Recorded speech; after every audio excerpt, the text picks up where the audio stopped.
Sorry in advance for how stuffy I sound. I'll try my best not to cough or anything like that. But this is your introduction to Project 4, Character Design. Character design encompasses all aspects of designing a character. It isn't just the visual aspects of drawing them out. The designer needs to think about the character's backstory, things like how they move, what they look like from all sides, what their personality is like. Character design is really essential to a game because the characters are the player's way to get into the story, right? We relate to characters that give us feelings of sympathy, hatred, disgust, or characters we want to protect. Similarly, we're afraid of characters that make us feel fearful, right? Or we want to defeat characters that make us feel angry. Characters are what make us care about a game or a movie or a TV show, right? So when we talk about it encompassing all aspects of designing a character, we're including things like character development and backstory, sketching out your characters, right? That's a low committal way of deciding what your character will look like. Reference sheets, things like poses and things like that. Revisions and character animations. An example of a kind of reference sheet here is for Jujutsu Kaisen. Something really important to talk about at this point is backstory, right? Games are driven by stories. We've talked quite a bit about that. But stories are also driven by characters. Video games, animated television shows, and movies are all driven by stories, and stories, again, are driven by character. Character design aims to make these characters engaging, visually stimulating, and memorable. Character designs should be able to connect with the script to select those elements that can better illustrate the spirit of the character, searching for visual references through historical, artistic, and photographic material. The character's personal history and background are also relevant because they do reflect in the actual appearance. For instance, if you have a character called Scar from The Lion King, right? It makes sense that he would have a scar, but it also makes sense that that name evokes a sense of kind of darkness, a sense of having gone through things, and you can see that reflected in Scar's actual appearance. So before you even begin to sketch your character, you should get a good sense of their backstory. You should include things like their motivations, what motivates them in the morning to do what they want to do, right? Alignments, quirks, or traits, or anything else relevant about them. For example, Batman's backstory involves a good deal, but we can kind of distill it to a rich, grown man with childhood trauma who watched his parents get murdered. Because of that, he has issues with trust, issues with work-life balance, and isn't exactly the warmest caretaker towards Robin, etc., etc. All of the random orphans he brings to his home. These are the kinds of backstories that we find compelling as they propel the story forward. The principles and elements we'll use when we discuss character designs remain pretty much the same. We still look at things like color, shape, line, and texture, but we look at them in different ways. We organize the elements of character design using 3 basic principles that are specific to the design of a character. One is silhouette, or what the character's silhouette tells us about how memorable they are. We also have color palette, or the colors that make up the character and how they relate to that character's personality. And we have exaggeration. Is there something exaggerated about this character design that is really unique to this character's personality or backstory? In addition to that, we also have shape language, a concept used in art and animation to communicate meaning based on shapes we're familiar with. We also have contrast, which is usually related to exaggeration, specifically related to exaggerated differences as they're seen between 2 characters, which highlights their roles in the story.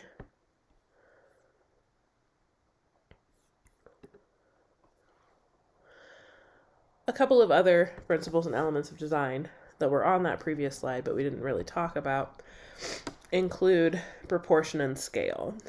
We have discussed before that proportion is the size of elements within one object or form. So the size of Link's mouth compared to his overall head is a proportional relationship. My hand is smaller than my head. That's a proportional relationship, right? You can think of this as parts to a whole ratios in a way. So, for instance, if we really want to get specific, Link's face is roughly 3.5 times the width of his mouth.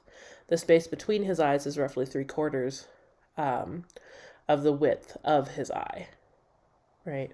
Those types of proportional relationships.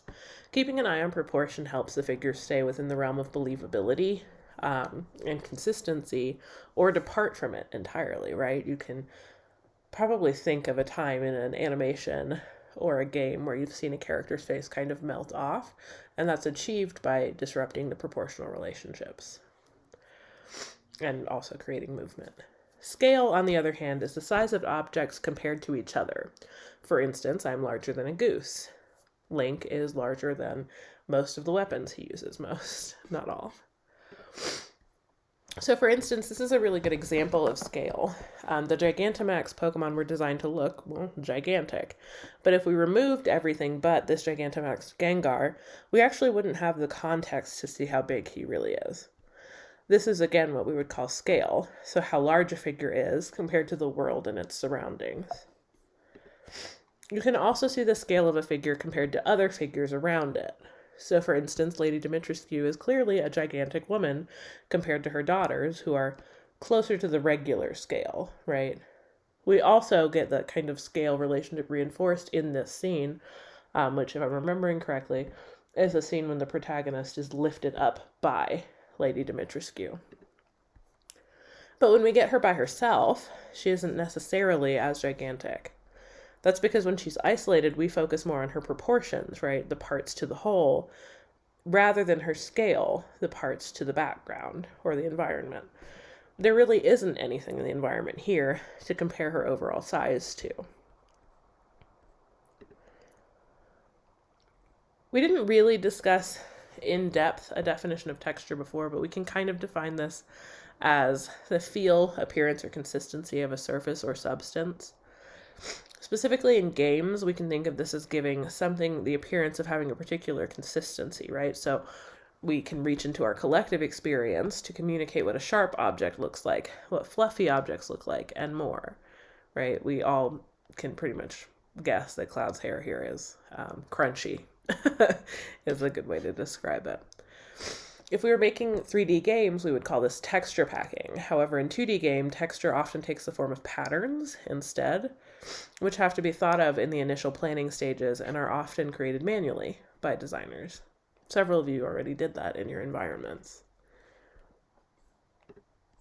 For instance, when we think of pixel art, we know that this is made up pretty much entirely of repetition, specifically the repetition of the pixel, which creates a kind of grid-like texture that can be used to simulate a variety of different feelings, right?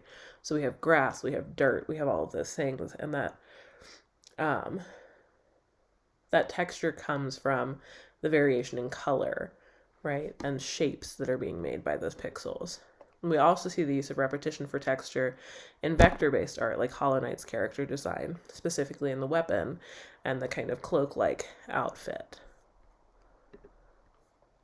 In monochromatic flat 2D games, texture can be accomplished solely through the silhouette, as we see little bits of hair, etc. sticking out. And we see it again in more cut-out 2D style games. One thing to note, Eli has already confirmed that this game Chuchel is more within the realm of possibility than you might imagine. Here we see texture being made with a variety of lines that are repeating. On the surface of this fun little Yeti, we see all these little lines and color variations. Chuchel's body itself is made up of a bunch of lines scribbled tightly on top of one another, so on and so forth. Here we can see that a little bit better. So there are a variety of different ways to establish texture on your two-dimensional artworks that don't necessarily involve models or texture packs. However, these are aspects you want to think of from inception, from the sketching phase, instead of waiting to add them at the last minute. Silhouette is another term that I am introducing to you right now. for the first time. Silhouettes are one of the most important tools a character designer can use.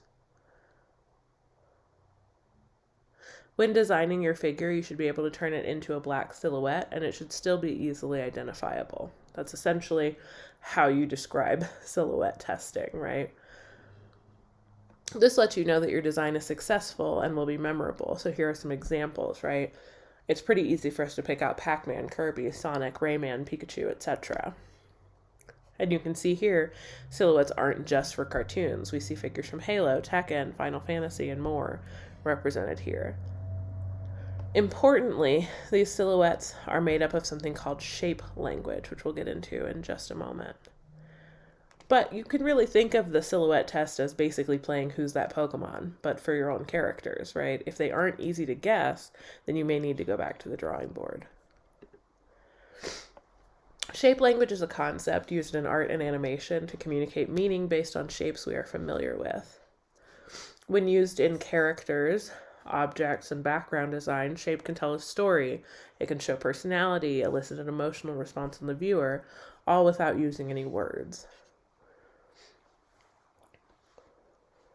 What kind of shapes do you see here in Baymax from Big Hero 6? Right? Think that to yourself. We see a lot of very ovular shapes, right? If we kind of skip forward, we see a lot of circles. Again, ovals, really. But we can see that kind of roundness communicating softness, friendliness. Baymax is not threatening. We are not afraid of them, right? Here's a really quick video about shape language that gives you a description of what it means.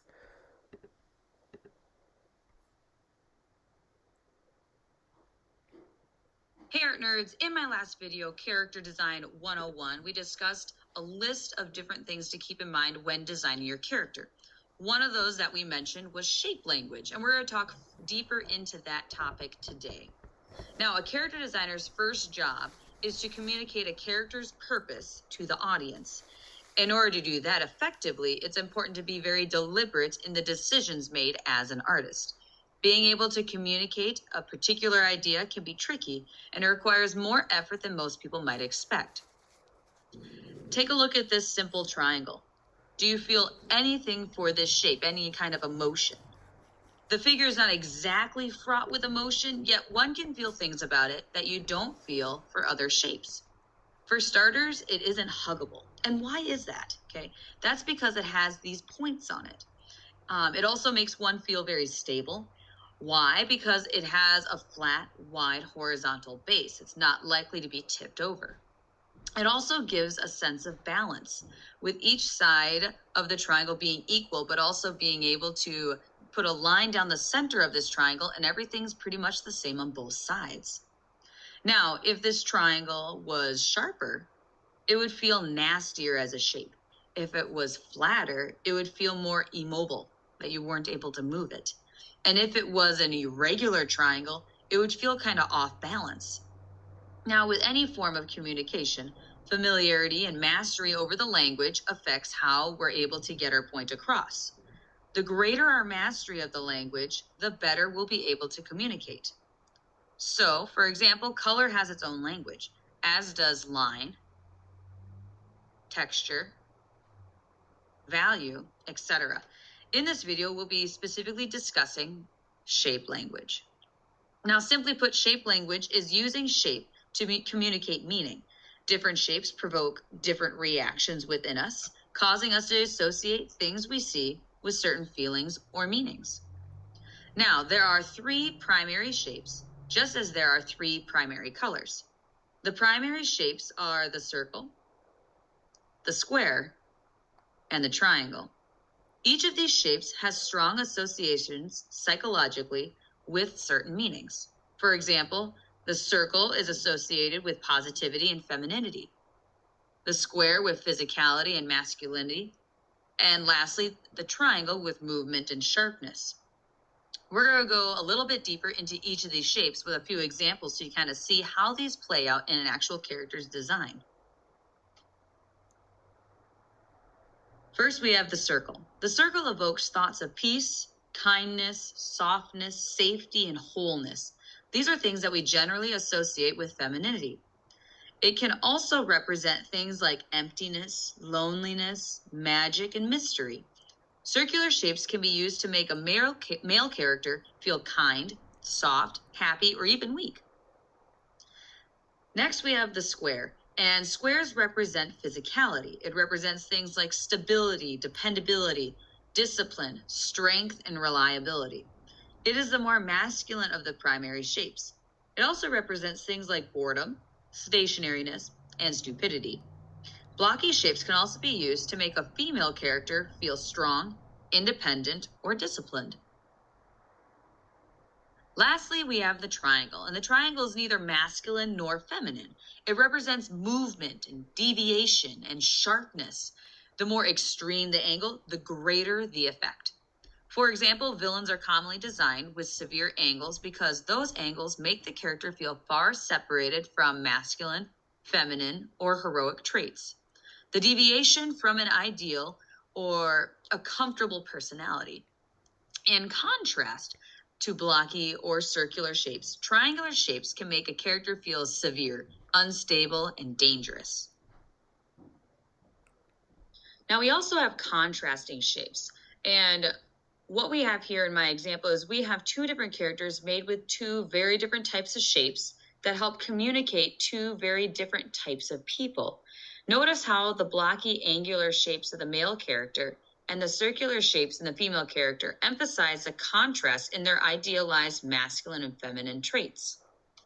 Being aware of the distinctive meanings that are attached to different shapes makes it easier to analyze design choices that other artists make.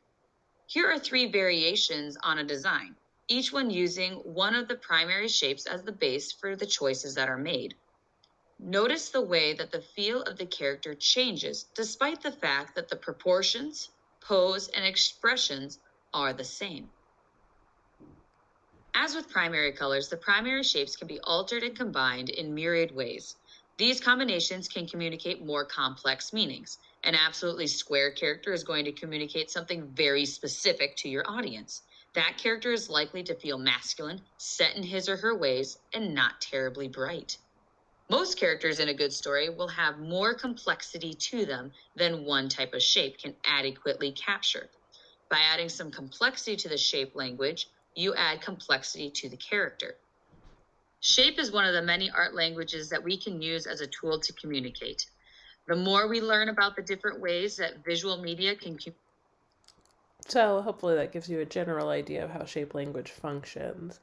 We'll also be doing, hopefully, if I'm ever not sick again, uh, an experiment next class that we meet in person, exploring shape language and literally making characters out of singular shapes. Practice characters, if you will. Shape language and silhouettes can often work together to create stronger designs, but they often require another technique to really push that through. It's called exaggeration. Exaggeration is quite a literal term. It's literally exaggerating the features of your character in some way that usually relates to their backstory in some kind of way. Often we see this in cartoon or cartoon style characters, but it's also really visible in a variety of game styles. So, for instance, even in a realistic game like Resident Evil Village, we see an exaggerated character in the merchant, right? It's exaggerated how round he is, how corpulent he is, right? Because not only is he meant to be seen as a relatively safe space, because he is kind of relatively safe as far as that gameplay goes, but he's also meant to be seen as kind of a hoarder, right? And in a lot of ways also seen as weak, right? A coward, because he's not out here interacting with the villains the way that you are. Exaggeration should always have a purpose, right? It should tell us something about the character and or their backstory. Is there something about this character design that tells us what this character is about? Right? So like I talked about here, we have that kind of corpusculence in his rounded nature that tells us that he's been hoarding all of these things in this difficult to survive environment. So let's look at a few classic examples and their inspiration. So the Beatles, for instance, were famously turned into vultures in the cartoon The Jungle Book. What did the artist choose to exaggerate here, right? They exaggerated the hair, they exaggerated the nose into like a beak-like form, and in an interesting way, they also kind of exaggerated the suit and the collar of the vulture and the wings.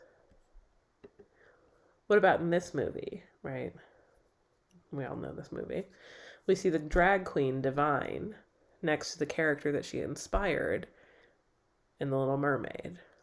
What exaggerations did Disney rely on to capture Divine's essence here, right? Obviously, Divine's not purple, but we do see that kind of exaggerated makeup, the exaggeratedly large lips, the exaggeratedly large jowls, the hair, all of those things are kind of combined to really reinforce this person in this character. So let's also talk a little bit about color palette. Similar to a color scheme, the color palette of a character is essentially the colors used on the character themselves. So when you're choosing a color palette, you should think, what do these colors imply about the character? Will these colors evolve over time as the character changes? How do these characters relate to the overall script, right? How do the colors relate to the overall script or storyboard? How about to the backstory of that character, right? How does the color palette interact with the other assets of the game? That's another thing you want to think about. A really good example of this, though it's not for a game, comes from Inside Out, right?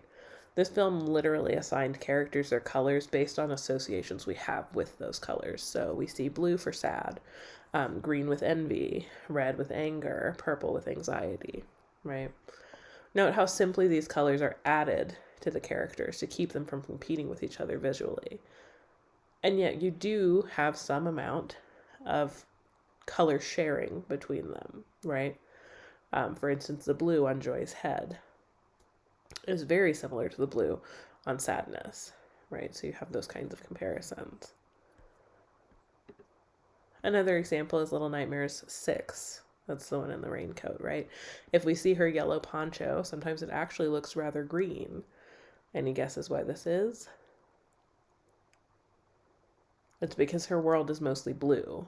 So the designers had to consider the type of yellow that they used on her so that she does blend into the background a bit more. It looks like she belongs to that world without completely getting lost or standing out completely on top.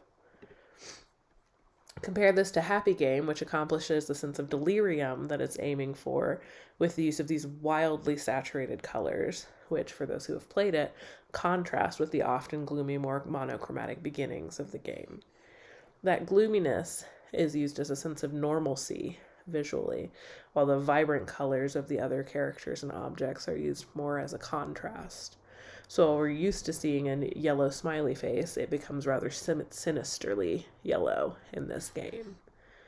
Interestingly, this game is very good at remaining visually cohesive while also using trippier visuals.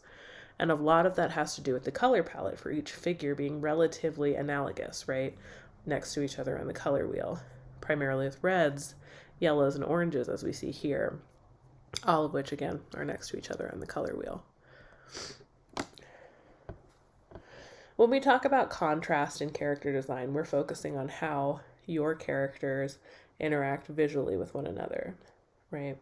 So for example, even though Kirby and Meta Knight are pretty much the same figure, Meta Knight's gear turns him into a completely different shape. One that's ready for combat, right? He's got more angles on him, more triangles. And even the subtleties, like his shoes being slightly pointier than Kirby's are, is used to differentiate the two and enhance the contrast. You don't want a bunch of the same exact character. You want these characters to stand out very literally and emotionally. And in this way, we communicate the difference between Kirby and Meta Knight's personalities. Contrast can be made easily by changing the shape language of figures, their color schemes, or a variety of other things. They can be really obvious, like in Meta Knight and Kirby, or they can be more subtle, like in the show Hilda.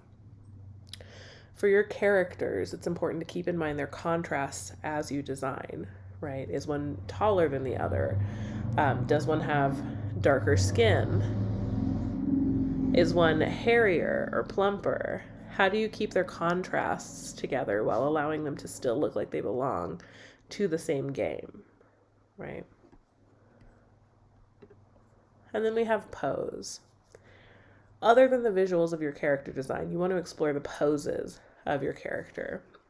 Drawing out poses on your reference sheet is important, as they will communicate personality, they'll give you plans for animation, and they'll establish really functional movements.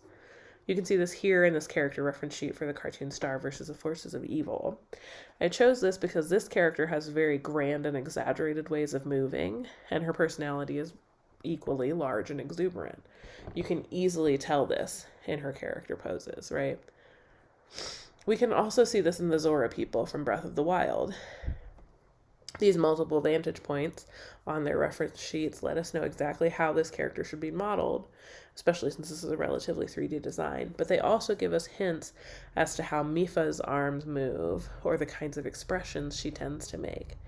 Then we see the masculine Zora to the right communicating things like how the eye moves, right, and other anatomical notes. Here's an example of a relatively simple character, Cuphead.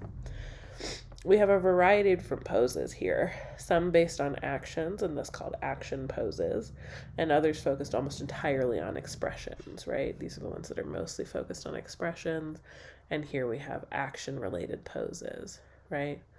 You'll note that in the action poses, often Cuphead has some pretty interesting actions that are the character designs themselves are relatively simple, but the action animation is quite complex.